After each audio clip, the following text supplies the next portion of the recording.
lots and lots of landlords, and we knew we couldn't survey all of them. So we wanted to actually put some restrictions on who we were going to survey. And then the last thing we really wanted to look at was that we had also heard that in certain cities that there were certain municipal restrictions that might make it more difficult for landlords to be willing to rent to the people that we serve. So those were basically the three-part approach that we wanted to take is really find out who it was that we were serving, what were the restrictions in the cities, and then who are the landlords that might be willing to work with us.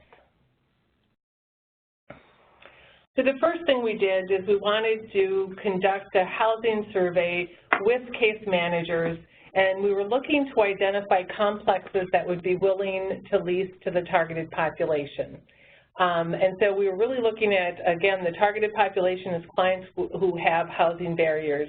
And we were looking at folks who have legal histories, who have mental health histories, in some cases, perhaps sex offenses, unlawful detainers, poor credit, low income, those kinds of barriers. So we wanted to get from case managers exactly what they were seeing in terms of the housing crisis in Dakota County, and we wanted information from them about what the challenges were that they were facing. And then lastly, we wanted to know from them who are the landlords that you go to that you feel are flexible and who are usually willing to work with you even if somebody has some specific barriers. So those were basically the three questions that we were asking of them. So as of July, and this is 3 years ago, at that point in time, 145 clients were identified as being in either an immediate or an imminent housing crisis. And you can see from the chart that we have folks who fit the HUD homeless, the chronic homeless criteria, lots of folks who fit the Minnesota homeless criteria, also folks living unsustainably with family, and that would be folks that were not, that were staying with family but they couldn't stay much longer. And then the gray part that you can't see is those are individuals that were actually in some kind of treatment facility and were in the facility with no housing options or no housing plan as of the time we did the survey. So the survey asked the case management teams in Dakota County about what kind of barriers that they were seeing that were being reported by case managers. And so when we did the survey, the barriers were ranked from the most frequent to the least frequent. So from the teams, we were hearing that they felt that the biggest barrier they were facing were previous evictions, and then the second biggest barrier were felony criminal histories. Other barriers that came after that were things like helping someone and being told that they don't meet the income guidelines, or perhaps a client had unpaid rent to a previous landlord. In some cases, they were looking at poor rental history reports that would come up where folks might have had difficulty in a previous housing situation. Also, they ran into people, to landlords that were saying that they wouldn't accept anybody on a subsidy or some kind of voucher. And then the last things that were not nearly as big were non-felony criminal history. Those would be sort of your misdemeanors. And the very last thing was poor credit score. So poor credit score didn't seem to be as big an issue. And I want you to keep this in mind because I'm going to compare it in a few slides to what landlords said were some of the reasons they wouldn't accept folks. So we did come up, these are some of the places that case managers said were flexible owners and property managers, and you can see we looked at some specific cities in this case, and the green check mark says that they would accept somebody with those, and without a green check mark they would not. So you can see a lot of them will not accept felony criminal history, far more will take non-felony, poor credit, those kinds of things were also listed. So some other general comments from case managers when we were doing the survey is that owners and property managers evicting or not renting to clients sometimes can be based on past or present behaviors that are related to the mental health condition. So if somebody gets a bad reference from a landlord, that can really stay with them, even if it's related to difficulties they were having for mental health. And virtually in Dakota County, and I know this is true in other areas, there's non-existent placement for clients with any sort of criminal sexual conduct in their past history.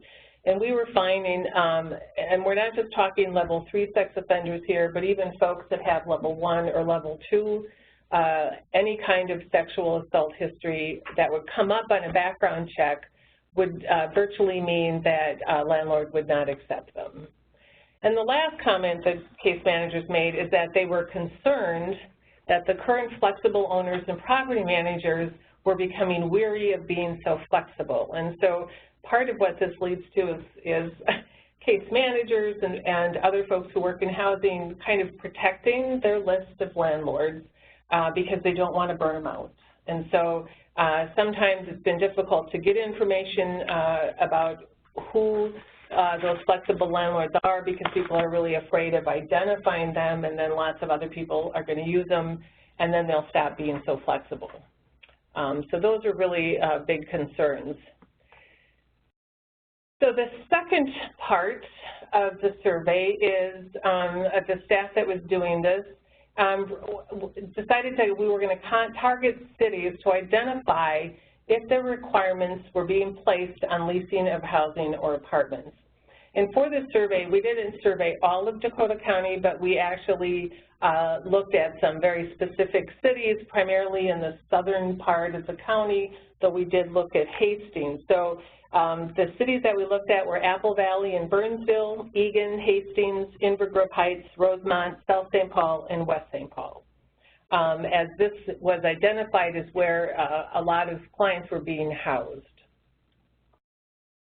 So what we found, and actually I should go back, is that what we found is that there was really no specific ordinance in place in any of the target cities that really said to owners or property managers that you can't rent somebody based on their background. There's certainly things like drug-free and crime-free addendums that people have to sign and those kinds of things. But most of the cities, there was no ordinance that said absolutely a landlord couldn't rent to somebody. Now, in one specific city in Inver Heights actually has no rental ordinances or statutes, which was sort of interesting. All the others had some kind of rental ordinance or statute in place within their city.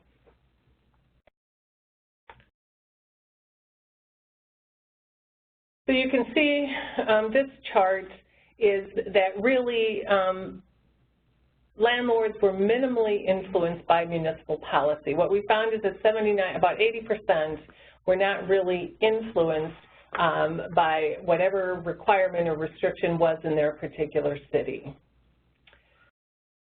And I should say there are some cities that are probably a little more restrictive than others. I know some cities have what's called a STAR program, where they actually incentivize landlords to not take folks with certain backgrounds, but it's not a restriction.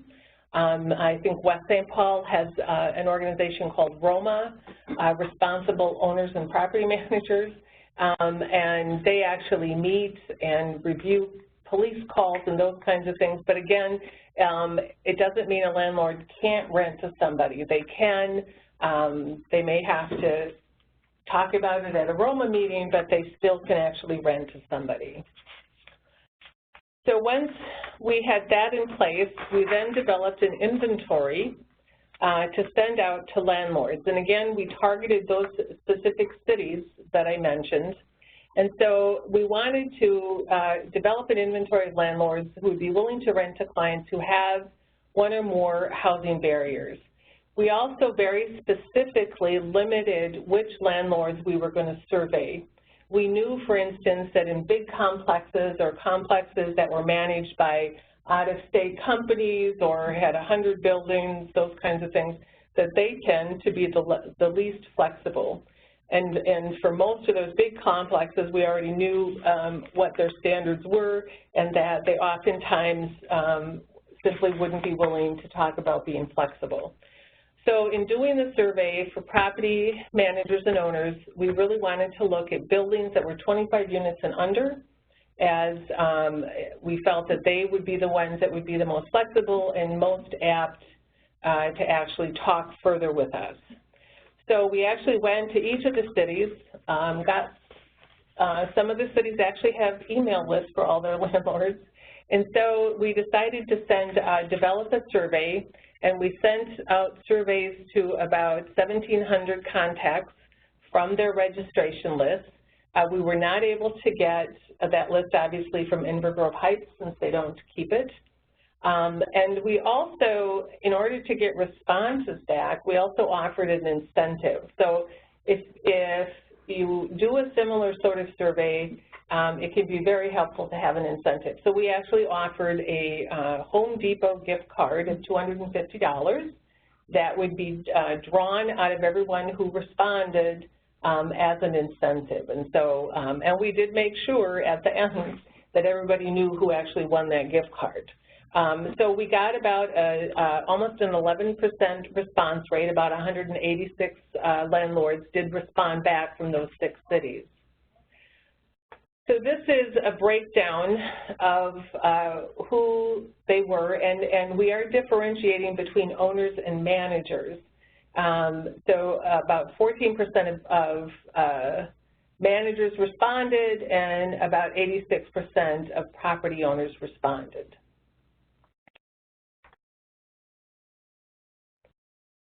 So if you remember the survey from the case managers, where we asked them about what are the reasons people don't get housing, we asked a similar question in our owner property manager survey. And you can see from the screen that it's a little different. There's some commonalities, but there are some differences.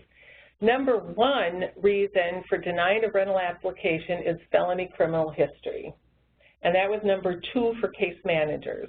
But for property owners, that is probably the number 1 reason. The second one was actually a surprise, and that is a lot of managers and owners said that an unsatisfactory personal interview when they actually came to apply for the apartment was the second reason that they would deny somebody. And I can say from experience that I've actually had clients that have been turned down just on the basis of how they appeared to a landlord, how they interacted with the landlord. I even had one client that went on his own and did so badly that they filed a trespass order after he applied for housing. So, and the reason I bring this up is it's really something to keep in mind, that we really need to help folks understand the importance of these housing interviews when they go to apply, that how they dress, how they appear, how they interact can make a big difference between whether or not a landlord's willing to be flexible and actually rent to them. The other reasons that owners and property managers talked about were things like poor references, unemployment, again, failure to meet their income guidelines, unsuitable credit scores, and non-felony criminal histories. But the really big thing was the first couple reasons. And so in looking at those reasons, we sort of did this word activity, and you can see the words that sort of come out to you are things: crimes, felony, violence, theft, convictions, criminal. Those are the things that landlords are really concerned about. And they're concerned about their property, and they're concerned about being able to rent to other folks that aren't necessarily clients. And so this is probably the one specific activity that's always going to disqualify somebody. And we also asked them, what about your concerns about renting to someone who doesn't meet the rental criteria? How flexible are you willing to be? And here, the big issue is landlords are really concerned about their property and about rent and about getting payment.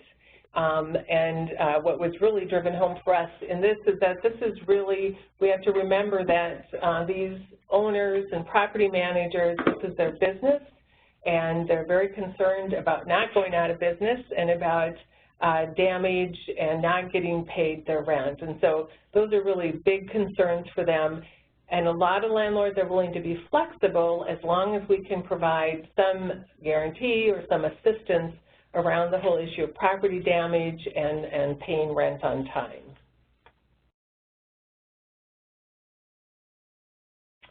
We also asked property managers and owners about working with subsidies. And so we found that in this case that 23% of all the respondents, and that's out of the 186, were actually working with subsidies, and 41% were willing to have further contact. And of course, I think a lot of our clients actually have subsidies, so this is important information to know and to find out what some of the difficulties are. And so a part of what owners and property managers said why they don't want subsidies is the need for paperwork. You can see paperwork up there in the right-hand corner. It takes more time. Their apartments sit empty while they're waiting for inspectors to come. They may have to fix things that they're not sure why they have to fix. And so for some of them, it's actually just one more piece that they're not, that they might be willing to be flexible on other things, but this just adds to their burden in trying to get their units rented. And I know especially for property managers, they oftentimes are getting pressure from the company that they work for to keep those units filled.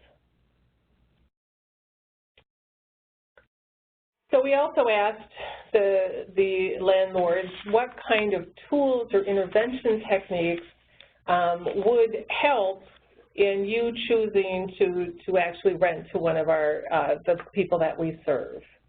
And you can see that the most popular choice was a third-party fund, and this is the landlord mitigation fund that I know various folks have set in place, and that MHFA did an RFP for, which I understand is going to come out again, a second iteration probably in the next couple of months.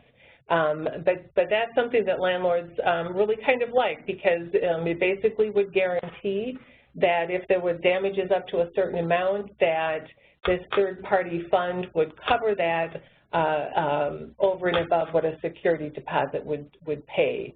And it certainly makes sense given that this is their business, and no business wants to have to invest lots of money into repairing damage done. The other second most popular was knowing that somebody had some kind of ongoing housing support.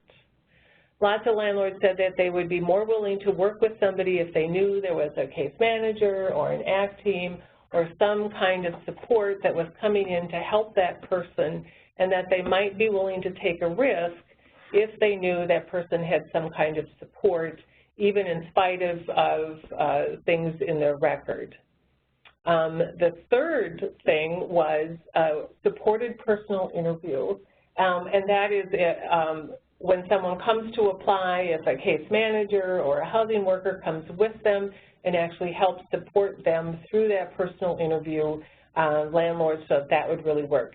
The other thing we offered was some kind of documented tenant training. There was some interest in that, but it wasn't nearly as appealing to landlords as that third-party fund or knowing that somebody has some kind of ongoing housing support. So I will stop here and see if people have any questions. It doesn't look like we have questions in the chat box, but I actually have a question. And if someone else has a question, feel free to type it in right now. So in the previous slide that talked about the things that would help, I know there's that ongoing housing support. Is that just services and not like housing assistance, like rental assistance or anything? And was that an option for them to do? Is it an incentive if there's a rental assistance attached to the person? or subsidy? Actually, it wasn't rental assistance. It was actually somebody, if someone's having a crisis in their apartment, who can they call? And so it was less tied to money and more tied to if the client is having difficulty, who can they call, who will come in and help out. And so it really was looking for that case management presence or arms or but some kind of person. They really said what they want is somebody that they can call. Who can I call? I'm having difficulties. The person doesn't understand, much less than it was around rental assistance.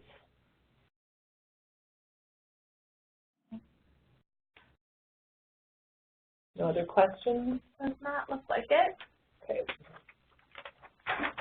So that was phase one. Oh, whoops. Where can housing support workers find more information about the ordinances or statutes that may hinder clients from renting? I would say the best place to go is to City Hall and find out, first of all, if a particular city, some smaller cities and towns don't actually have much rental ordinances, but we actually went to City Hall and asked if they had a housing division.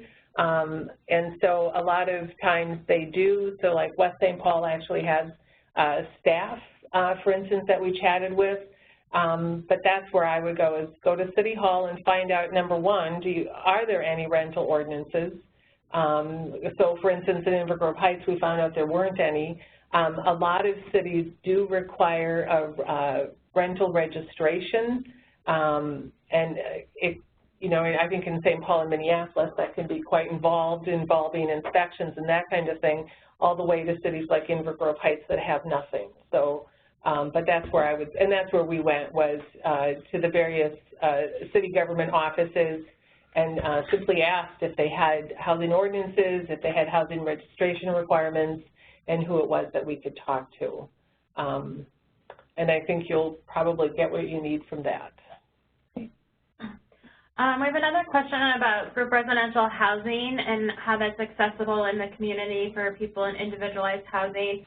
So I don't know, Julie, I know that some of the clients that you work with definitely use group residential housing, and I feel like a lot of the things that you're talking about today apply to that group. And I don't know, we're not going to get into a lot of details about how you use group residential housing in the community. And we actually had a presentation a few sessions ago that really went into detail about GRH and MSA, Minnesota Supplemental Aid, which is someone's on SSI, probably the best option for someone in the community in terms of our income support. So I'd suggest going ahead and looking at that. Anything you want to add to that? Yeah, we actually also have a GRH team, GRH LTH team working in Dakota County, and we've actually probably had less difficulty finding landlords with that, probably because we guarantee all the rent is going to be paid, as well as the deposit, plus we also guarantee that someone will come in and see them once a week. So those two big things that concern landlords, I think that you can use that as a way to sell them on a GRH program, is to say, look, we're going to pay the rent, we're going to pay the utilities, and somebody's going to be coming in there and seeing them on a very regular basis. And we actually haven't had great difficulty convincing landlords to work with us. But I think you do have to make sure that folks are then going in and seeing them on a regular basis as well. Another question about, is there the third-party fund in place now, and is it only accessible in Dakota County? The third-party fund, currently we have in Dakota County a very small fund that actually came out of community donations to various faith communities, and that's available on a very limited basis. The RFP that I was talking about is that Minnesota Housing Finance Agency put out an RFP to do what's called the Landlord Mitigation Fund, and it was going to be only accessible, I believe, to FHPAP recipients. They got proposals back and decided that they were going to redo it. I'm not sure what happened to all those proposals, but evidently they didn't quite meet muster. So that RFP is going to be coming out again, and that will be available across the state. And I believe the legislature allocated about $250,000 for that mitigation fund. I know that in other parts of the country and actually some in Minnesota, that there are places that come up with funding for landlord mitigation, and a lot of times it's either through grants or private fundraising, donations, that kind of thing.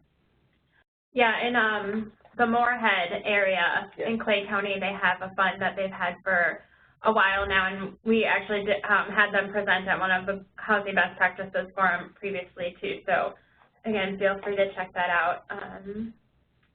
One more question. Are there any efforts or movement to increase the subsidies for Section 8 vouchers?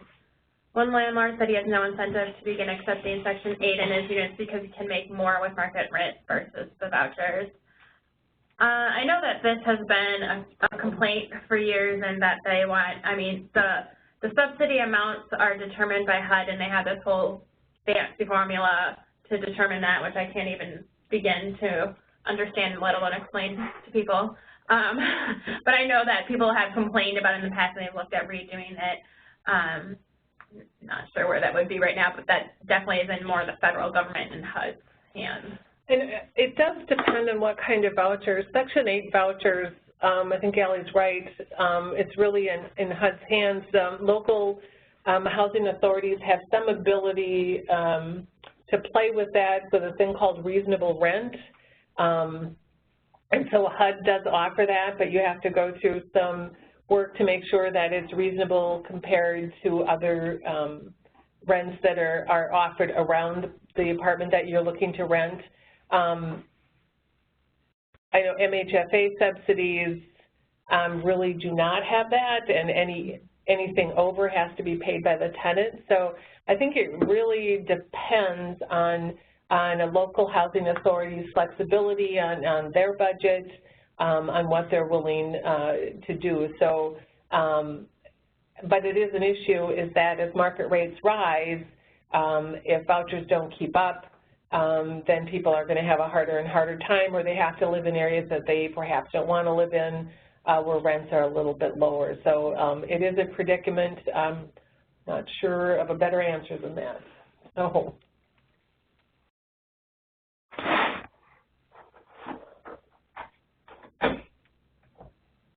Yeah. Okay, I guess we got another question. If an individual has a disability, is there some law protecting them from being denied housing? I was told this exists in Minnesota. It does in certain cases. The Fair Housing Act prevents landlords and property owners for discriminating against people with a disability. And we actually had a whole session about that one as well. So I would definitely, we're not going to get too into that today, I don't think, but there is a whole session that you can go ahead and look at that's recorded and available on HB 101 that explains the Fair Housing Act. One of the trends that we've been seeing, and I don't know if this is related to disability or not, is that one of the things that's happening is when we have clients apply, if the landlord doesn't accept the application fee, they also don't have to tell you why someone's being denied. And so we have had some cases where landlords have said, I'm denying your client and here's your application fee back, and then they don't have to provide a rental screening report or anything like that when they don't accept the fee. So we'll keep an eye on that. I'm not sure what that trend is about, but we've had that happening more and more. Okay, I'm going to move on to the next question. So we ended phase 1. This was the survey to talk with Dakota County about where do we go from here. And so we really came up with 3 things we wanted to do. Is we wanted to invite partners from the survey to the next step. We also wanted to figure out a format to discuss what works. And then the last thing was the charge we were given in phase 2 was to develop a position to fund and then execute that. So that's where we went next is, and again, this particular phase, both of these phases were funded by Dakota County. And so the second phase was simply to really get additional information to support and create some kind of organizational structure to implement some of the recommendations that we came up with in phase 1. So in this phase, what we really wanted to do was have more in-depth conversations with landlords. So we set up breakfast meetings, we had phone calls, we had in-person meetings, and what we wanted to do was find a few landlords that were willing to have some more in-depth conversations with us. We had a particular landlord who actually developed properties all over the metro area who had kind of a wide range of interests. And we were trying to look at the feedback from both phases. We were looking for consistent themes. And then the last part was what kind of structure or organization could we put in place so that we could have some recommendations for some kind of grant funding. So that was the charge of phase 2. So what we found in the phase 2 findings is when we talked more in depth with landlords is that we really found out that landlords really value consistent communications and relationships. And the things that they talked about were being proactive and relationship-based. In other words, proactive means tell me up front the difficulties your client has. What are the issues? What are the barriers? Be proactive about that. Don't wait for me to find out, because when the next time you come with a client, I'm not going to rent to your client. So they stress that again and again about being proactive and making sure that they understood what the situation was, why we should rent to them, and what some of the difficulties might be. So really, information about potential tenant barriers was really critical to them. Especially the ones, and the ones that we were talking to were the ones that tended to be more flexible, but even they said they need to know up front so that they can make an assessment about how best to actually rent to this particular person. The other things that they talked about is really to help tenants with what's called a housing stability plan. And I'll bring this up again later. This is actually part of the HASAMI funding for those of you who are interested in the next RFP. But landlords are interested in this as well, is what kind of stability plan can you put in place so that when somebody is having some difficulties in their housing, that there's a plan to try and avert that crisis so that they know who to call if there's difficulty or a crisis pending. And so those were really critical pieces that these landlords valued. We also found out that landlords are open. There are landlords out there who are willing to be flexible, and the things that the landlords told us were things like the partnerships work best when the arrangement is financially sound. They have a lot of interest in not having to terminate a lease early and terminate with either a move-out notice or an eviction or that kind of thing, that they are really looking to have someone become a good tenant and stay with them because they know that having lots of openings and lots of turnover is a lot more work for them, and it's not necessarily helpful to our tenants either. They also felt that there needs to be ongoing engagement regarding housing access issues, and that somehow that we need to keep going back to landlords and talking with them about that as things do change in the market. And to somehow come up with some kind of structure that we can continue to get that feedback from landlords in a particular area.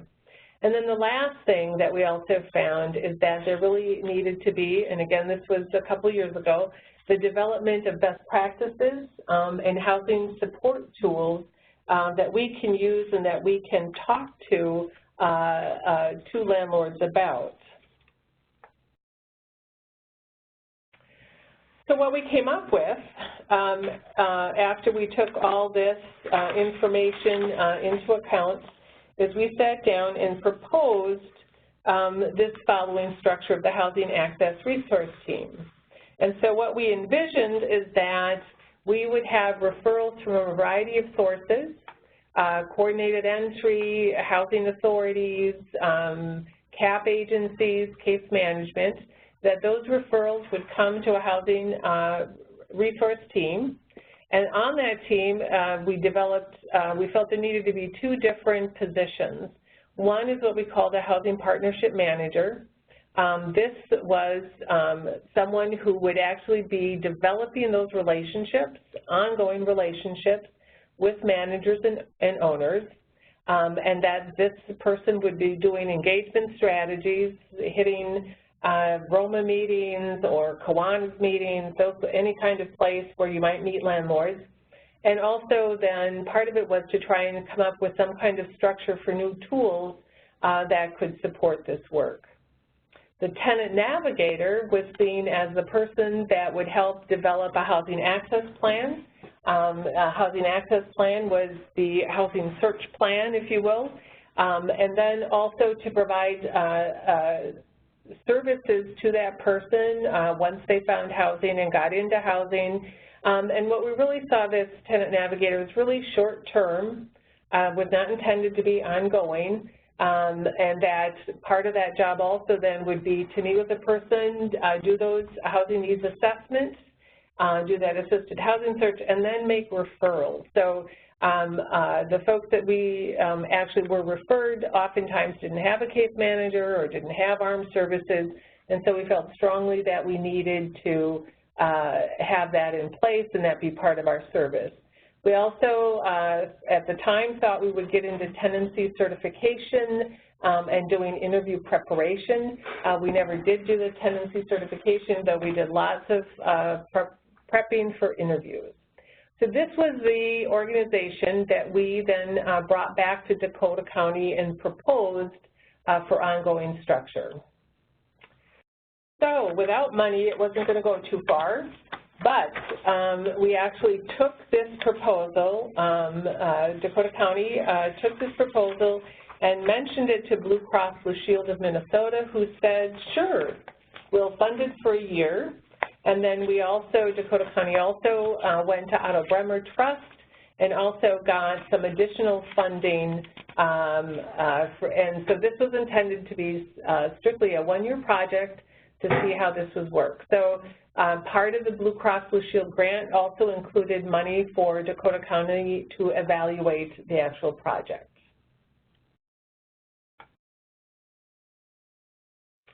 So the third phase was actually implementing the housing resource team. So we had the funding from Blue Cross and Otto Bremer, and so we went ahead and hired staffing for the team.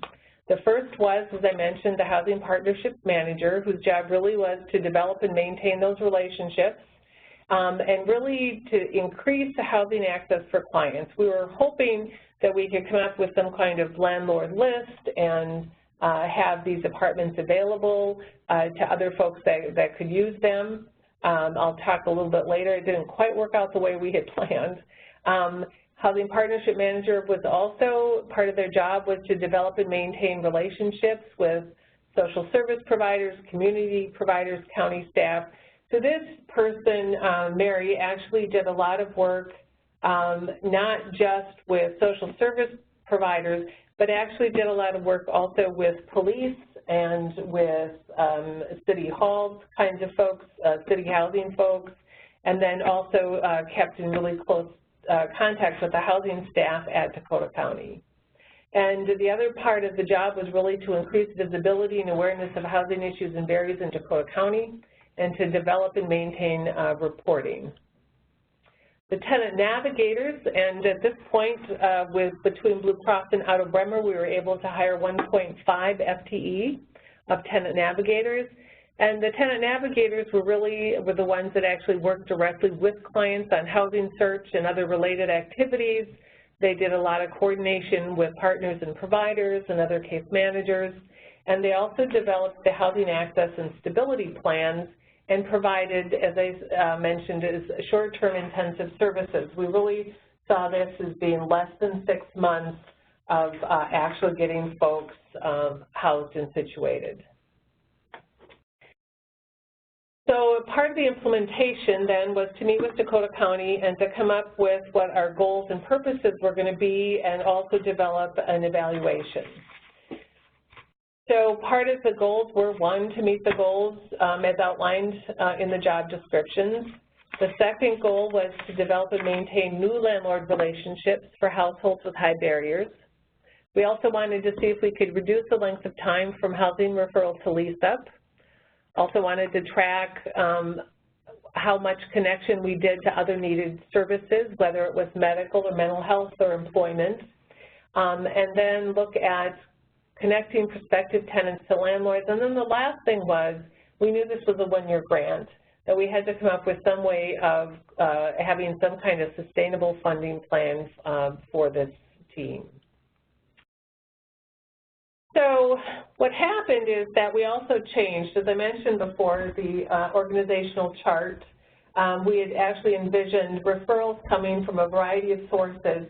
And what actually happened in the implementation is that we made a decision that they were going to come strictly through coordinated entry. So we wanted to, again, focus in on some particular population, and we wanted to look at the folks that were coming to coordinated entry who were homeless, who needed some kind of assistance. So we decided not to go with people who actually were looking, who had vouchers or subsidies, but instead to focus on the homeless population. So the rest of the chart really stayed the same, except we really decided to restrict referrals to coordinated entry. And again, in a small project like this, I would really recommend that people think about that and think about how much you can actually do, and that sometimes you do have to come back and sort of narrow your focus, and that's what we did here. So then we had evaluation questions. We decided to look at to what extent were relationships actually developed and maintained with landlords for households with high barriers to rental housing. So we actually tracked all the landlord contacts. We tracked who was interested, who was not, why they might not be, and kept those on spreadsheets. We also then took a look at just to what extent were we actually able to get tenants housed and connected with landlords.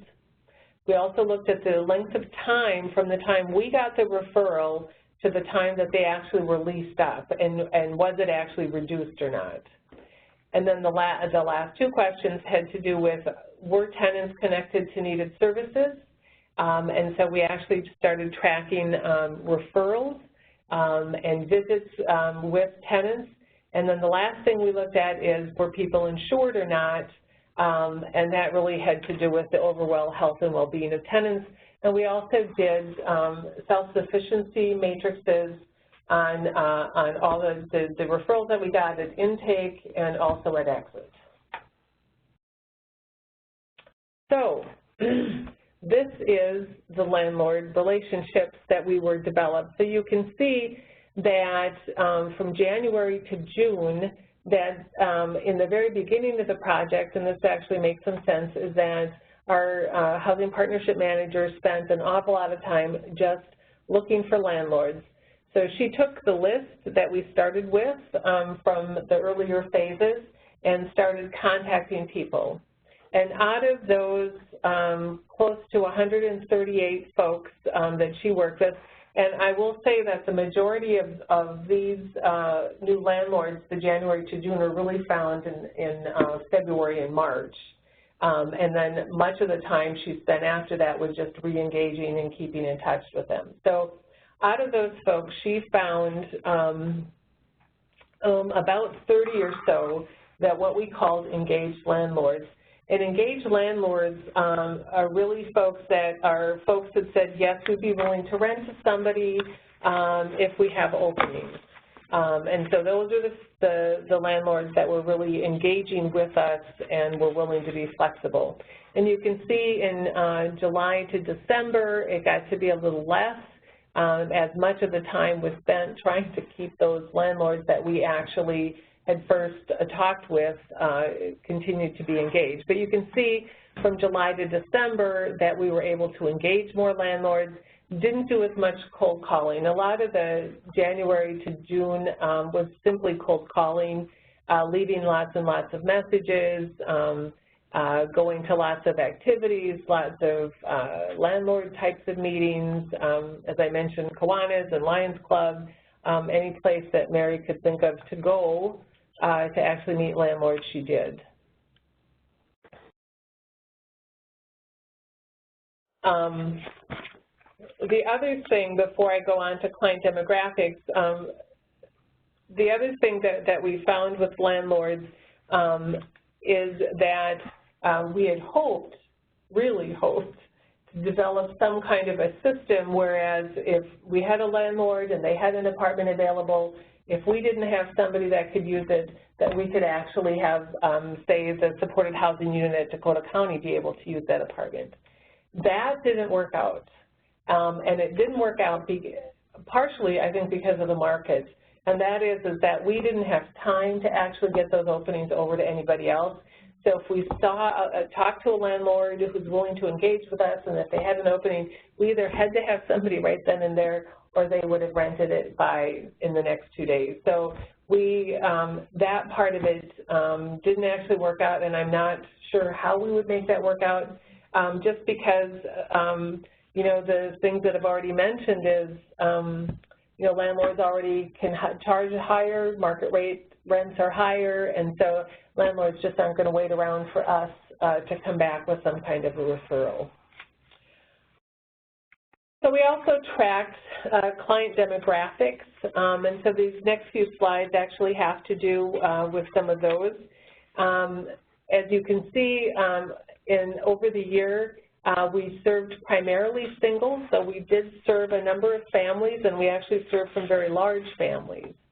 We actually have a question right now about, sure. Did you have any success, renting to unaccompanied homeless youth under the age 18? Did you have anyone in that age group? We did not. We actually set the eligibility at adults at 18. So we did not work with any unaccompanied homeless youth. So I don't have any statistics on that, sorry.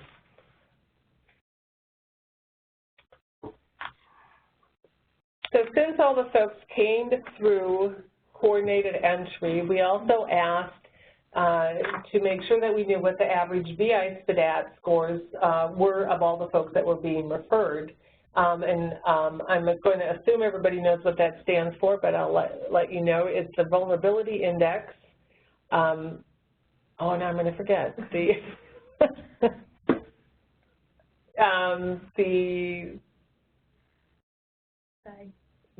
It's the vulnerability index of decision prioritization tool. Anyway, close enough. Close enough.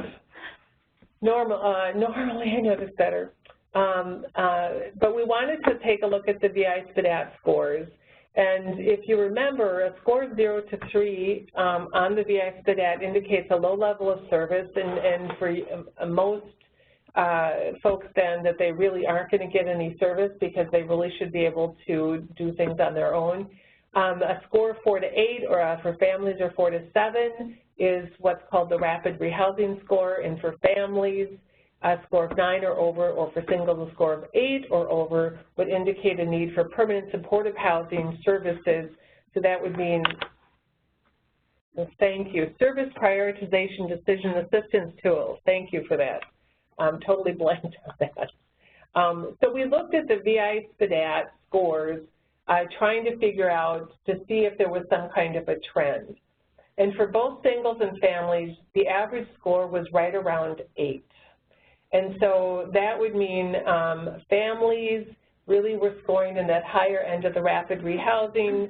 Singles tended to score, again, in right around rapid rehousing, permanent supportive housing. But that was kind of I think the sweet spot in terms of referrals for this team was that we're really looking, we did not really serve people that really needed that high intensity of permanent supportive housing, but really the folks that were kind of right in the middle in that rapid rehousing range.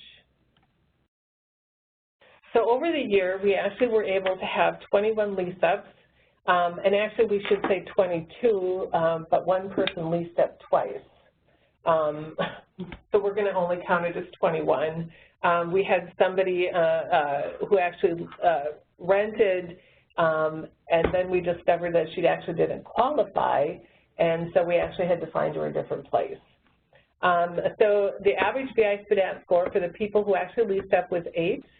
The average length of time from referral to lease up is around 71 days, or just over 2 months, which when I talk to other folks around the metropolitan area, that would be about average. I know on the other teams that I work with at Guild, it's usually if you start working with somebody, you're going to find housing within the first couple of months. If you don't, then it's going to take a while. And so usually that means people have more barriers. So the longest time was about 4.5, 5 months for us to find housing for somebody. So it seems like either you're going to get that housing rather quickly or you're not. And if you're not, it means that there's probably more barriers there and it's going to take a little more work in finding that flexible landlord who might be willing to work with you. We also tracked connection to needed services, and we actually started tracking these in April.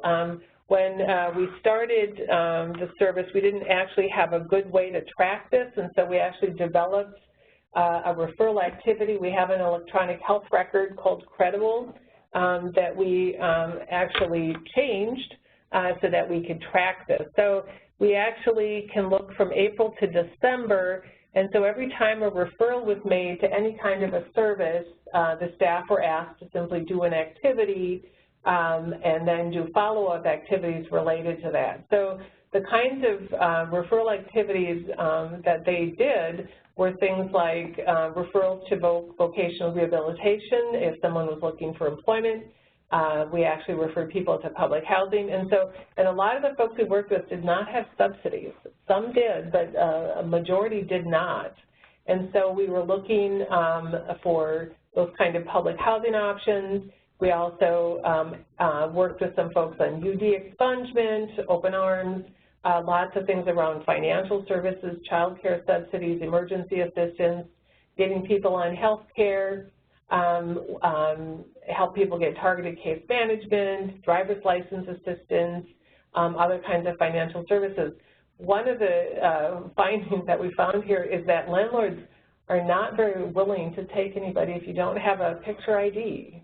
And we actually had the longest, that 4.5 months, was actually related to that person not having an ID, and because of her legal background, she'd actually been divorced several times, and the divorce was protected because there was some abuse, and so we couldn't get previous records to actually get her an ID here. And so we finally found a landlord who, because the landlord had worked with us previously, was willing to waive that little rule about not having an ID. But it was that was a bit of a surprise that that was so difficult to get somebody housing because they didn't have a picture ID. So we also, as I mentioned, did self-sufficiency matrix scores. I don't know that we have a lot of information from these, but what we did find out is that the scores for singles who exited the program did increase on average from 51 to 61, showing some improvement, and also the scores for families increased somewhat, not a whole lot. And in looking at these scores, of course, you're going to have an improvement just because someone gets housing, and in the housing domain, if you're familiar with the self-sufficiency matrix, that alone can raise somebody's score by 4 or 5 points. Part of why we think families may not have increased as much is that what we found is that if someone still has their children, has custody, that they're probably a little more together and functioning a little better sometimes than some of the singles that we had. And so getting housing improved their score, but the rest of it probably pretty well stayed the same. So I don't know that this actually gave us the greatest information, but we did see some improvement. We also tracked where people were at housing entry, and of course this could vary a lot depending on what kind of county you're in. In Dakota County, we have a couple of shelters, but not a ton. And so what we actually found out is that most people were actually staying with family or friends and were couch hopping, and that was probably the most typical. There were some that were in emergency shelter and safe haven kinds of things, and then there were some that were in other situations, and those could be a combination. I think we had a couple that were sleeping outside. They actually ended up being in the other category. And then the unknown category was we would get referrals, and we never actually able to make contact with them. And so for the status of housing entry, we did all the referrals we got, but if we were not actually able to contact them, then we had no idea where they actually were at the time. So that's where the unknown comes in. Then we also tracked housing status at exit. And so again, you can see 25% of the referrals, and this is of all the referrals that we got, we didn't actually know where they landed because we might have met them or, and then they stopped contacting us, so we had no idea of where they landed. But for the other folks, you can see that the biggest section actually, we had the most luck of those who had got into permanent housing with some kind of a subsidy available. We had we did have luck in finding people permanent housing with no subsidies. In those cases, a lot of times what it took was helping somebody find a job so that they could actually pay the rent. And so that actually happened several times where staff were able to assist people with job search, and then once they got that job and had enough money, we were able to find them housing. We did have some that still were in temporary settings at the end. We also noted that we had some folks that ended up finding permanent housing outside of Dakota County. And so we had some conversation around that. We had several that landed. I think the one woman that was housed twice landed in a senior housing program in Faribault, and a couple others actually ended up in North Minneapolis in a more permanent setting. So we had some discussions around if that had to do with racial barriers and that kinds of things, and we have some suspicion that that was a piece of it, as some of the folks had some difficulty if they were African American in actually getting those kinds of housing within Dakota County. But that's where they were at exit. The other things that we took a look at were insurance status at entry and at exit. So at entry, we had 30 households out of 41 reported were being insured. At exit, we had 19 out of 25 reported being insured. And exit actually is looking at people that were engaging with us.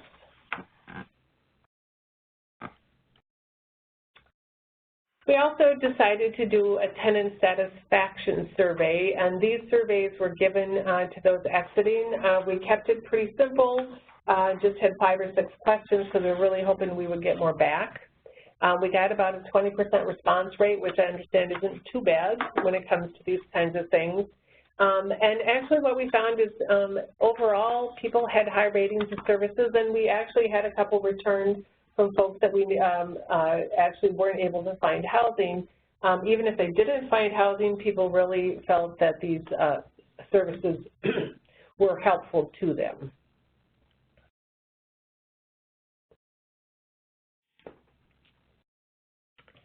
So that was phase 2, or phase 3. So what we found in this first year, year of doing this work, is that we really found some challenges.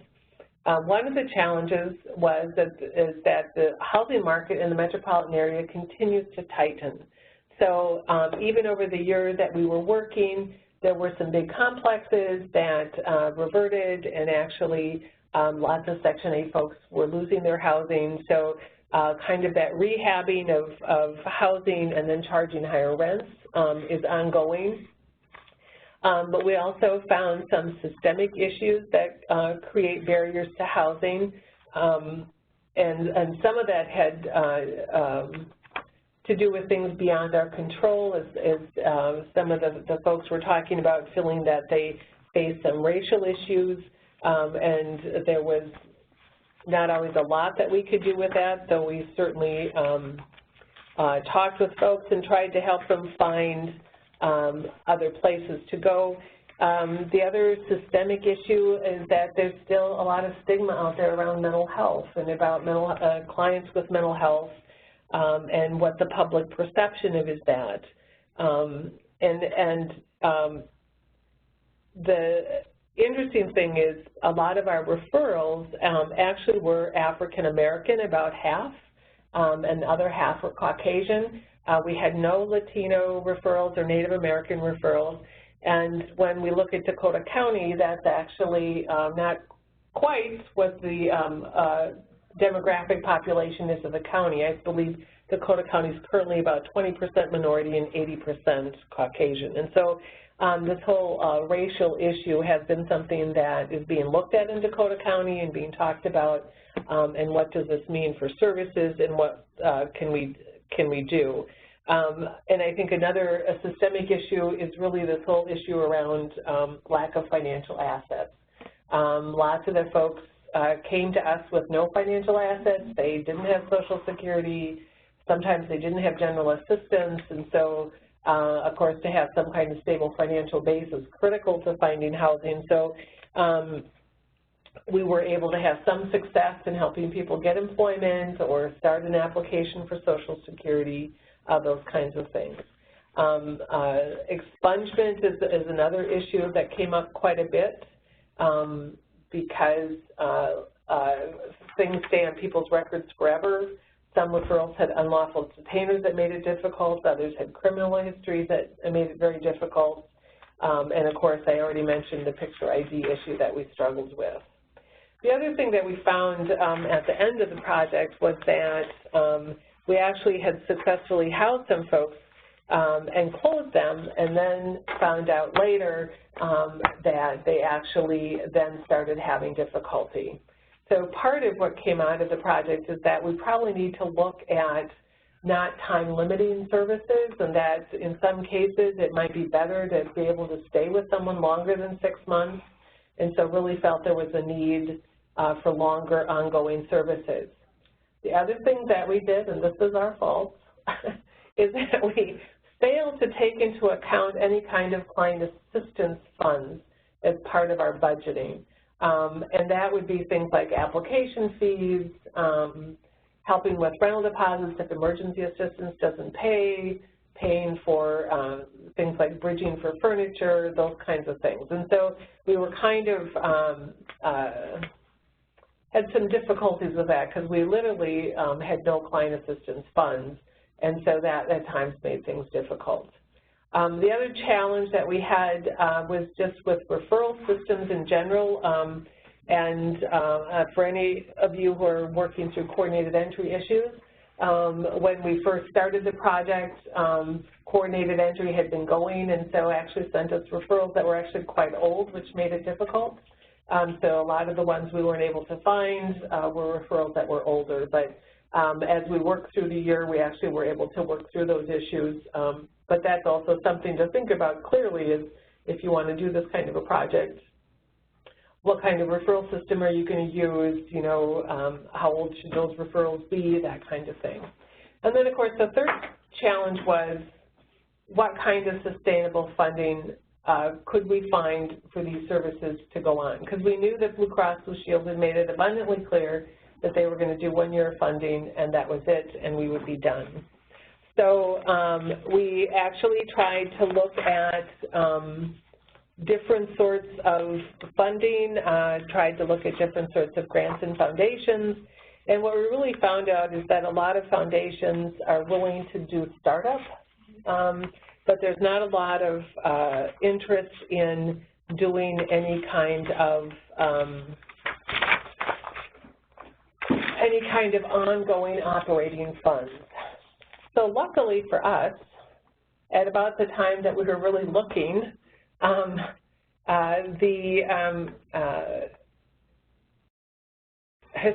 the Housing Support for Adults with Serious Mental Illness, RFP came out. And so we decided that that might be the best fit for us for looking at sustainable funding for ongoing implementation. And so this is where I say we went from phase 3 now into phase 4 and changed our structure a little bit. So we did as an organizational structure pretty well keep the structure that we've been working with. So we actually have a similar structure under the HASAMI grant, which is now the funding that we have currently. And so under this new phase 4, we still have a housing partnership specialist. That position has changed a little bit. If you look at the HASAMI grant, there are some activities that aren't allowed under that grant that we were doing, and so we've changed that position description somewhat. Tenant navigator is really pretty similar. We added a peer specialist tenant navigator. And also under the HASAMI grant, there is some requirement for clinical supervision, and so we did add a supervisor with some clinical background, and because of some of the reporting requirements and some of the other things, we did add a part-time program assistant. The other piece that we changed is we decided we also wanted to do it a multi-county. So we actually worked with both Dakota and Ramsey County to go into the next phase. And the other part that we added here to phase 4 is that in Ramsey County, much of the HASAMI funding is actually going towards a single site facility where we wanted to beef up some of the services and actually be able to help people move out of a program we called Delancey Apartments. What we're finding there is that people actually can move into Delancey Apartments, get Section 8, and actually get a voucher and move out again, but because we try to screen people in, they come in there with lots of barriers, and without support, they were having no luck actually being able to move out again into regular apartments. So we actually wanted to add that piece to it. So this is the new structure. You can see it's pretty familiar. What we did decide is that we were going to keep coordinated entry as a referral source. And again, if you're familiar with the grant, one of the things that changed is the eligibility requirements. You can see that the coordinated entry referrals now, we're looking at long-term homeless, and it needs to be triggered by specific barriers, such as now under HASAMI grant, all the folks that we serve have to be have a serious mental illness. So we also wanted to expand that so that we could help other providers, such as GRH providers, who need assistance with finding housing for clients. If you're working with GRH, you know that you don't actually get paid until someone actually moves into housing. And so there's really no assistance for actually finding that housing. We built it in, but we decided that this would be a good spot for some of the HASAMI assistance to go. We also wanted to provide assistance to subsidy holders with barriers, and so wanted to be able to help the Dakota County CDA, for instance, if they had folks that they wanted to refer that have vouchers and haven't been able to find housing. And then the fourth category is looking at case management who have clients with subsidies who are exiting segregated settings like IRSs or hospitals or treatment or that kind of thing, and who need ongoing support. So that's how we have set up this next phase of the HART team that we're currently in. And so the services will remain the same, that the referrals will come. We will, and now under our new system, people can be referred for the housing partnership specialist for that housing under HASAMI, it's called Housing Transition Services. We were calling it Housing Access, Assisted Housing Search. And so if that's all they need, they can work with our housing partnership specialist, who will, again, part of the job now is to make sure that that housing support plan is developed with them. with clear preferences listed by the client as to what kind of housing they want. Also, this housing partnership person will assist with applications, housing search, still is going to be engaging landlords, but it has to be more engaging landlords with specifically a client in mind. Also identifying resources needing, assisting with move-in and housing support crisis plan. And yes, we did make sure that we had some client assistance funds, and so under the HASAMI grant, you can ask to specify that a piece of the grant is for operating subsidies. So we made sure that we put in some requests for funding for things like deposits and furniture and application fees and those kinds of things that can make it so much easier getting somebody into housing. The tenancy navigators are engaged in what's now called tenancy sustaining services. So someone being referred to us can come to the housing partnership specialist and then work with a tenancy navigator. That person is really engaging the client. They're going to do ongoing housing support plans and housing support crisis plans or stability plans, whatever you'd like to call them. And then the tenancy navigator really is the one that's going to provide that ongoing support and service and referrals, do some tenant education, and so really stick with that person as long as they think they might need those services. Certainly if we refer someone and they get CADI and ILS and they really don't need us anymore, then we would step out at that point, or if they have ARMS and case management and that's sufficient. But until that's really in place, then under this current structure, we can stay with that person. It's not time limited, which is helpful. Do you think there's any issues, or do you foresee any issues with having the like housing partnership specialist who's doing a transition be different than the person doing kind of the ongoing support? Is that going to be an issue for some of the clients, do you think? Good question. And I don't know yet. One of the things is how the HASAMI grant is set up is that the housing transition services and the tenancy sustaining services really have to be tracked separately. We decided that it would be easier if one person is doing one thing rather than making them keep time cards of their entire day. We may change that because I think it is difficult. And also, we just started and got hit by a number of referrals from Dakota County and realized that the housing partnership specialist couldn't possibly do it all. Overwhelmed and so that is a good. I think what we found is it's helpful to have someone whose main job is really doing that housing identification. Though how much the barriers might blur over this next year will be interesting to see. So already we've blurred it, so yeah. So far it hasn't been a big issue in the past team, but yeah, we'll see.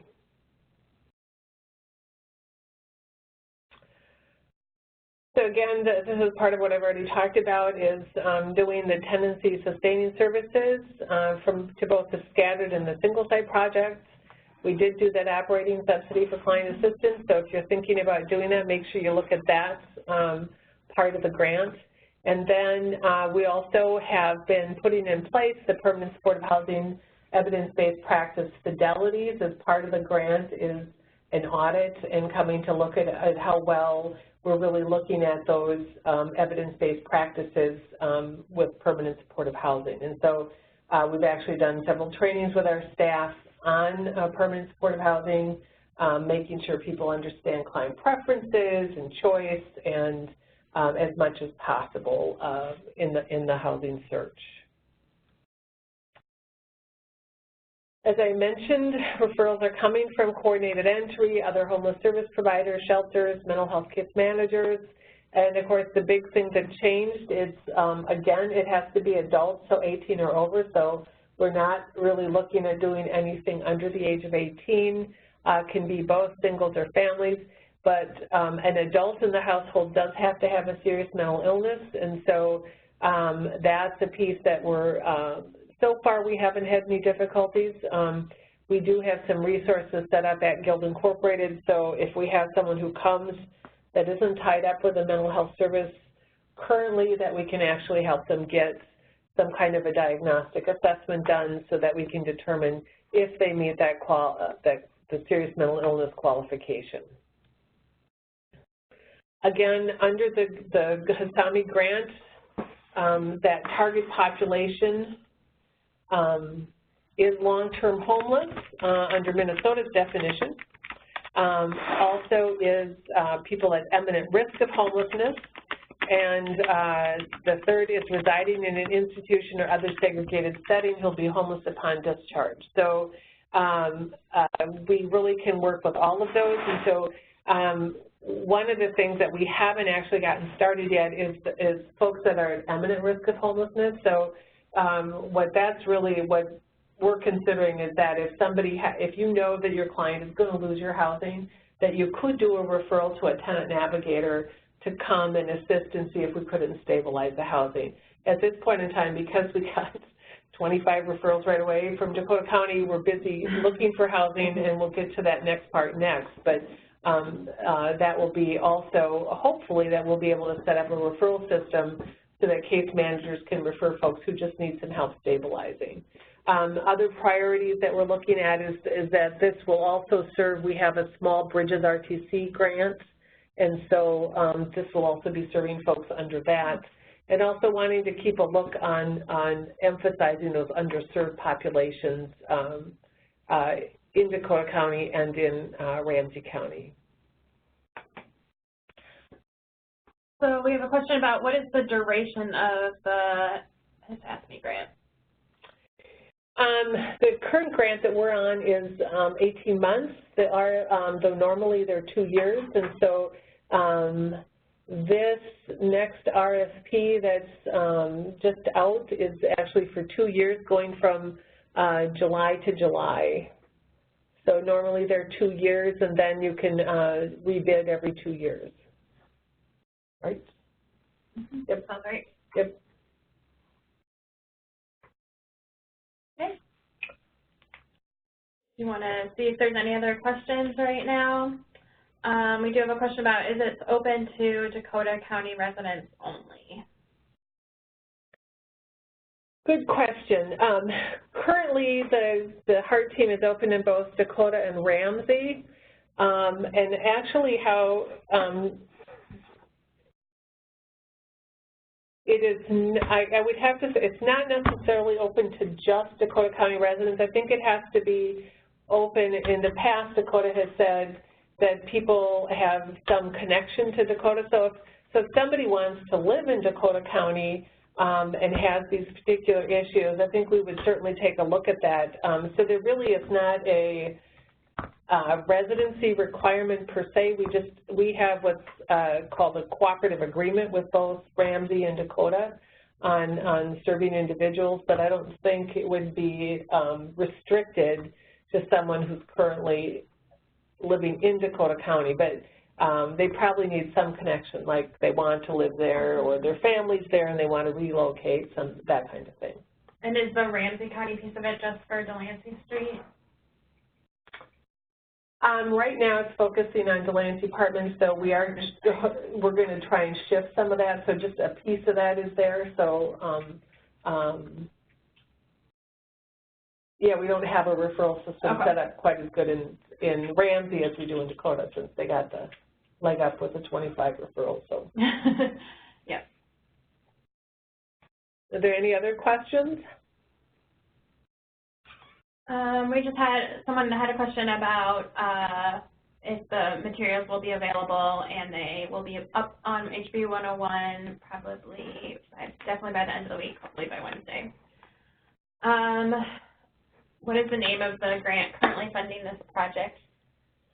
Housing Supports for Adults with Serious Mental Illness, and the RFP is up on the DHS website. Yep, I have a slide at the end that gives more information about the grant and where to find info on it.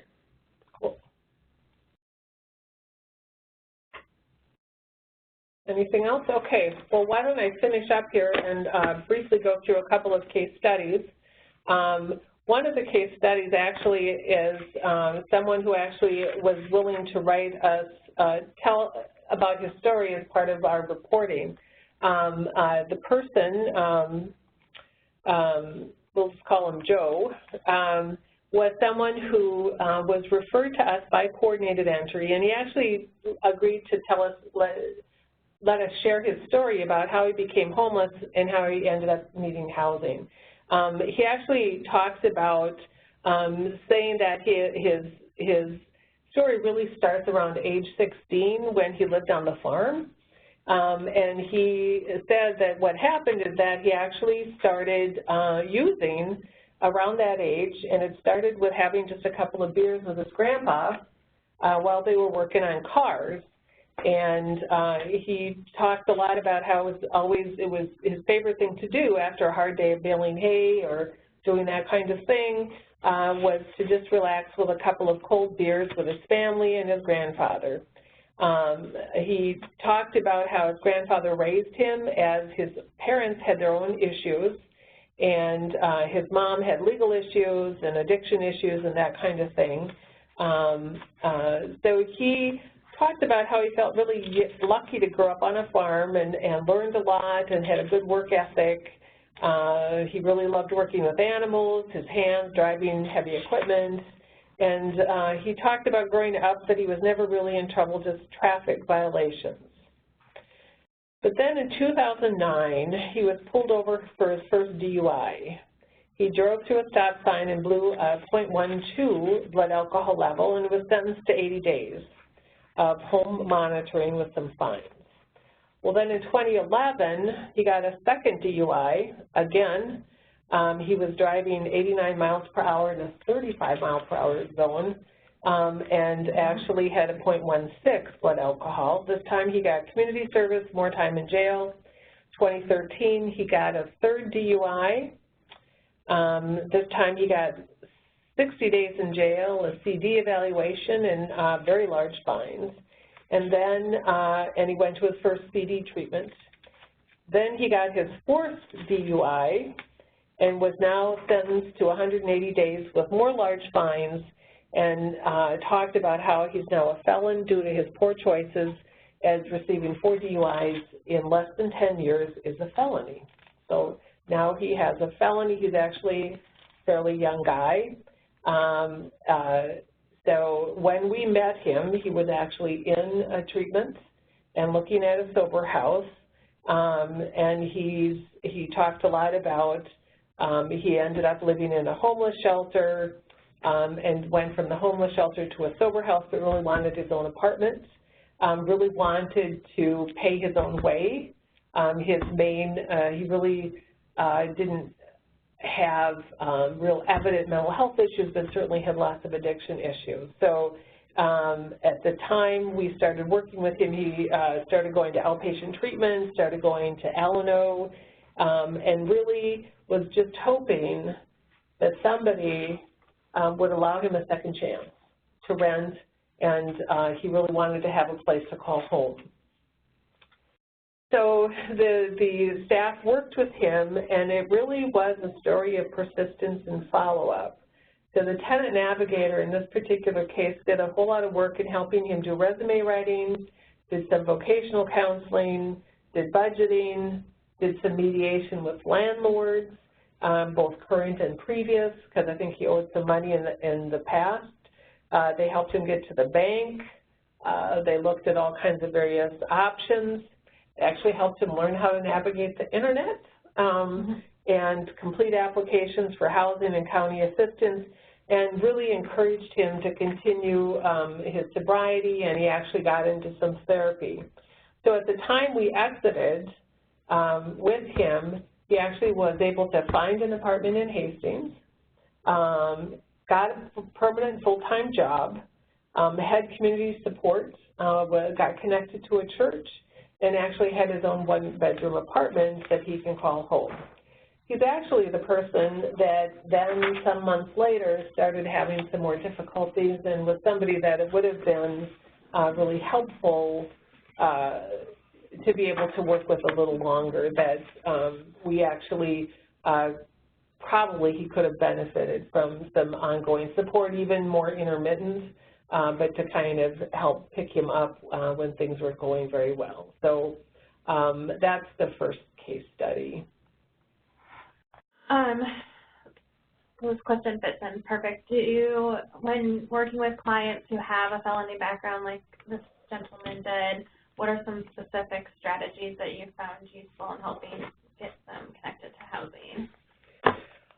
Well, one of the strategies that we really talk about, and I know some of these tips are on HB 101, is that we really encourage folks to sit down and think through their own story and to be able to be honest with the landlord about that, but then to be able to tell the landlord how they've changed.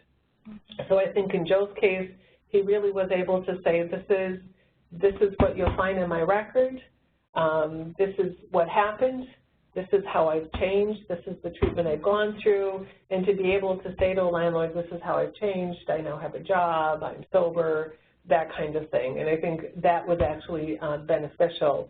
And actually in Hastings, we were able to find some, again, more, I would be looking for more flexible landlords. I wouldn't go to a big complex with 10 buildings.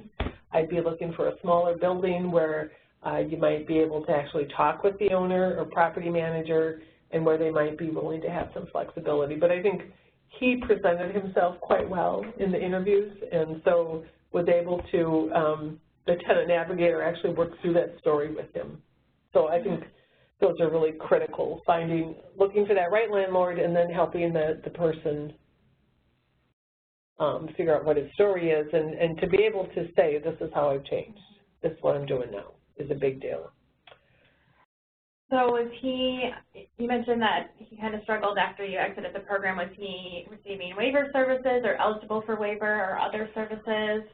Nope, he wasn't. He was not eligible for any kind of waivered services. So his primary issue, so in the first year of the HART team, there was no eligibility requirements around having mental health issues at all. And so some of our folks did, some of our folks didn't, and in Joe's case, he really didn't have anything other than the drinking issue that was causing difficulty. So not to say that he might down the road, but at the time we were working with him, he was not eligible for any kind of a waiver. Yeah. So. Well, the other case study I thought I would bring up is one that I also know that sometimes folks struggle with really large families. And so we actually had a case of a single mother, and I'm going to just say over 5 children because I don't want to identify her. She actually had more than 5 children, but had lots of children. She actually came to us, and she actually had a voucher. So she had a voucher from the CDA for, I think, 5 bedrooms, 5 or 6 bedrooms. Yeah, big family. And she was actually in a couple of situations. It was an interesting case. She actually had lots of medical issues. Her parents actually lived down in Florida. She had some really serious heart issues, and her children really ranged in age from like close to being graduating from high school on down. She also had Social Security benefits, and I believe several of her children also were getting Social Security benefits. So she had income, she had a voucher, and some of the difficulties that we faced with her is, number one, that many kids and being able to find some kind of housing for somebody that needed that large of housing. So so one of the things that and this is where the housing partnership manager came in a critical way, and she primarily worked with this single mother because it really was around trying to get that voucher used within that 60 days. And we actually got 1 or 2 extensions in order to get it done. And we ended up, there were no apartments that we could find that could actually house this family. And so we ended up really having to figure out what are the other places that we can look to. And so we actually started calling real estate offices, and that's actually how we found out, how we actually found the house that this woman is actually renting now, is that a lot of real estate offices also on the side will help people rent houses. And so we put the word out, we did a lot of looking, and finally were able to locate a house within Dakota County, in the city that she wanted to live in, that had the prerequisite number of bedrooms. And getting to that point was difficult because she also had some medical issues and landed in the hospital a couple of times, and so those would be difficult. She and her children were living in a van for most of the time, and so trying to figure out a better housing situation. They got to school every day in spite of living in that van, but we were really focused on trying to get her into some sort of better housing. So finding those houses that you can rent that fall within the voucher guidelines was really a challenge in this particular case. And again, she had the benefits to pay. She could pay that portion of the rent with the voucher, but it was finding it. Well, we finally found a house that would fit, and we worked with the CDA. Well, then, of course, the next piece that comes up is it didn't pass inspection. So, and unfortunately, the landlord was a farmer down in Owatonna, so he was kind of an absentee landlord.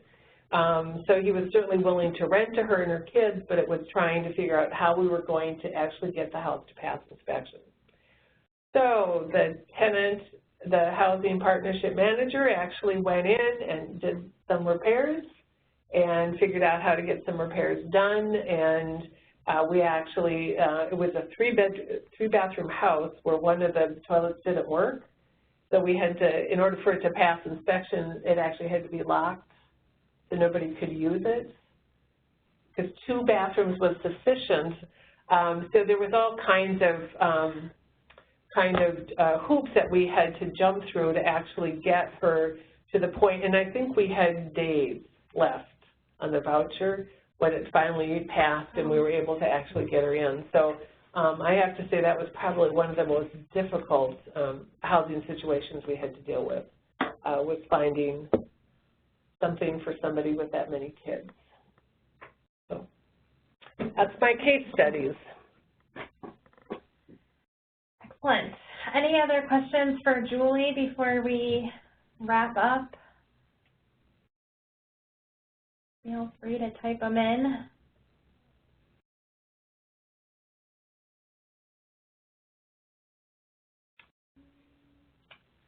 Not seeing any right now, so we'll keep going and wrap up here. If you do have questions, feel free to type them in. We definitely have time. So, go ahead. Okay. So if you have further questions, this is my contact information. Feel free to email me or give me a call. I'll be happy to talk more about this program. I did put a couple slides on here, just some things to consider. And these are some things that have come up here, especially in the metropolitan area. I did meet with the Regional Metro Committee around some of these issues. But one of the things I think, questions to think about for the future is how can we further connect housing and mental health services? What kinds of tools do we have? What do we need? Is landlord mitigation a tool that we can use in this case? And I think especially, I know in Dakota County we've been talking a lot about how housing services and mental health services have been separated but really need to be more connected. We're also looking at some educational pieces for landlord, mental health case managers, clients, that kind of thing, and that's another little grant that we're doing for Dakota County is we're actually trying to come up with some pieces that we can give to landlords and we can give to clients, some educational pieces. One of the things I tell landlords a lot is please don't wait until someone owes you $2,000 to call me, because then I can't help, but if you call me and they only owe $300, I probably can. And so we've actually, some of the landlords who are more flexible are actually so flexible that they wait until nobody can help with housing anymore.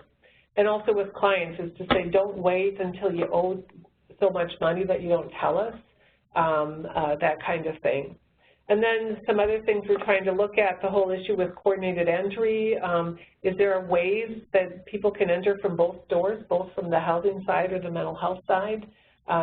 Those are questions of, I think as, again, working with coordinated entry, people get on those waiting lists and they don't really, if there's not housing available, should we also be looking at making sure they have services is kind of a question there.